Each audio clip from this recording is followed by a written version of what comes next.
Sankt-Peterburqda ümumi məbləği 46 milyon rubldan çox olan bir sıra dələduzluqlarda şübhəli bilinən tikinti şirkətinin Azərbaycan əsilli 32 yaşlı baş direktorunu saxlayıblar.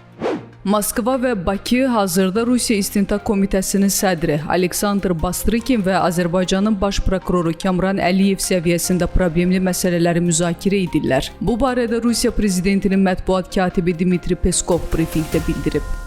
2025-ci il iyun ayı ərzində Dövlət İmtahan Mərkəzinin təşkil etdiyi imtahanlarda ümumilikdə 51.514 şəxs iştirak edib. Özbəkistan Respublikasının prezidenti Şavkat Mirziyoyev iyulun 2-sində Azərbaycan Respublikasına dövlət səfərinə gəlib. Azərbaycan prezidenti İlham Əliyevin Özbəkistan prezidenti ilə təkbətək görüşü keçirilib.